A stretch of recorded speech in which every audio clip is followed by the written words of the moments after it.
Hi, and welcome to Learn Fast. In this video, we'll explain how Fast for Word's proven ability to help students with a range of learning and reading challenges is built on brain science research. Clinical Director Devins discusses the research and talks about the link between students' language skills and their learning and reading abilities. So Devin, thanks for joining us. You've been in the field of brain science and learning for a long time now. Can you fill us in there just briefly? Well, I've been a speech-language pathologist now for 43 years. I'm also a trained audiologist, don't currently work in that field. And for the last 20 years, I've specialised in trying to understand why some children have difficulty learning oral language and reading. If I understand this correctly, there was a time when we could only study the brain when it was not alive anymore. I don't want to use the dead word, although I just did. But now we can study the living brain. Absolutely. And that has opened up a whole new way of looking at the brain. Is that the right way to think about it? And understanding behaviour and difficulties. Neuroscience also has given us the principles by which we can restructure brains.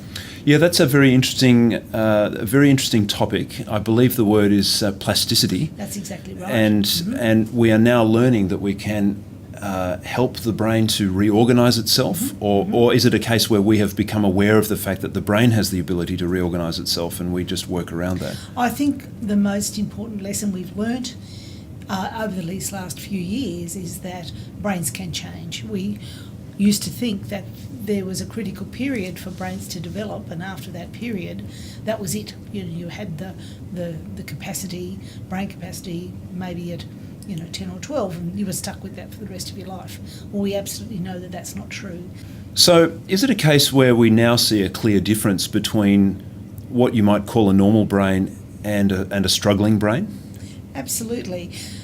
With neuroscience now, we can, for example, look at the brains of children who have no difficulty reading, and then we can look at the brains of children who really struggle to read, and we can actually see the differences in parts of the brain and also see which are those critical brain areas that are involved in reading. Is it a case where you could actually say that things are literally lighting up in the brain? Do scans allow us to see it that way? Exactly, that's exactly what they see. So that's not slang or colloquialism, things are actually lighting up? When we scan a brain with functional magnetic resonance imaging, we give the student a task. So it could be a reading task, it could be a rhyming task. We give them some kind of task that we know is a crucial task for reading, and then we look at the brain. So they're injected with a certain little chemical that then picks up.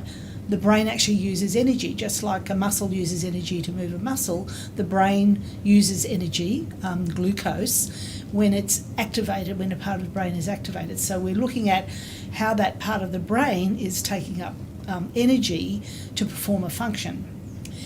And so then if we look at the brain of our poor readers, we see that those critical areas are not being activated. It sounds to me like it's all about making connections. The concept of listening, language and reading as being a critical set of connections is one that's often spoken about. Can you tell me why that's important? Sure.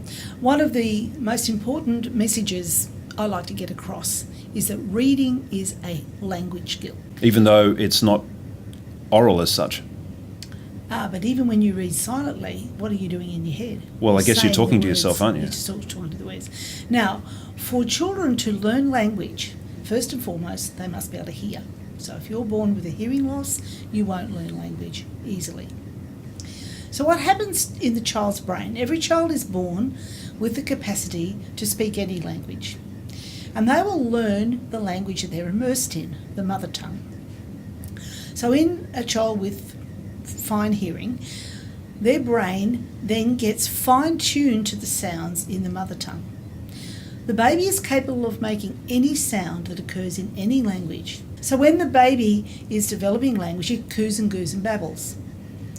If it's making a click, we ignore that because it doesn't mean anything. But if you're a Kalahari bushman, that click could mean tiger. Yes. And so you will reinforce that click because in that language, that click has meaning.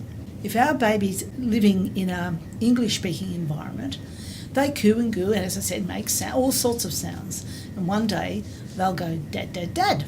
Now the baby is just babbling. They don't know that that means anything, but we do. Yes. And we get excited. So we reinforce that babble and we give it meaning. And that then begins the process of making connections. Absolutely. And of learning oral language and later on reading. So coming back to the brain science, our understanding of now how the brain works helps us to deal with these problems. So we can treat these problems. Absolutely. And we treat them neuroplastically, I suppose. Exactly. We now have an intervention that's come out of science to remediate the problem. That intervention is called ForWord, and it's come out of 30 years of neuroscience research. Historically, we would normally think of treating psychological or neurological problems with drugs or some sort of physical intervention. What you're suggesting here is that we can actually train our brains to change and reorganise using principles that we've learned from the research. Absolutely. This must open up a whole new range of options. Oh, certainly. And ForWord is one of those. Absolutely. Now, what neuroscience has shown us is not only the kinds of exercises that the brain needs to rewire these areas of the brain that aren't functioning correctly or aren't functioning optimally. We also have to make sure that our program is adaptive. So if the child is doing a program, the program itself has to adapt to each child's skill level. Make it a bit harder if it's too easy, drop it back if it's too hard. Another principle from neuroscience that's built into the ForWord program is that we have to simultaneously develop skills critical to learning. And those skills will be cognitive skills of attention, memory, processing and sequencing. But because we're working on oral and written language, it also has to develop language skills, phonological skills, fine-tune that auditory system so that the child has that precise map of sounds. Work on all aspects of language, grammar and vocabulary and comprehension. So our ForWord programs have all of those components built in, so they'll simultaneously develop cognitive and language skills. I suppose people are going to want to know who is really going to benefit from this product. Basically, we could say all children, but really, in the beginning, the ForWord program was designed for children with language and reading impairment. And for most schools, that's the group that they target. But we are finding now that the program is also being used for children without difficulty to enhance their learning, to strengthen their brains as well. Also, children on the autistic spectrum, it's becoming clear to us that it's a very powerful tool for improving their language. And not only does it improve their language skills, but we also find that they get a benefit in their social skill development as well. It's also really beneficial for children who are learning English as a second language. Do we know the results yet? We have an enormous amount of results. There's over 300 studies that I could share with you, the results of ForWord. Some of the results, some of the studies have actually been using brain imaging. There was a study done by Temple and others at Stanford University where they took two groups of children with and without reading impairment. They gave them, scanned their brains and also gave them a series of reading tasks. Then they were given, the struggling readers were given ForWord, and then they again scanned their brains and gave them reading tasks. Not only did we see a huge change in those critical areas of the brain needed for reading, so those areas that did not light up before the program now lit up. Literally, and their reading and language skills improved as well. So we could see the changes in the brain and also the functional changes in their reading.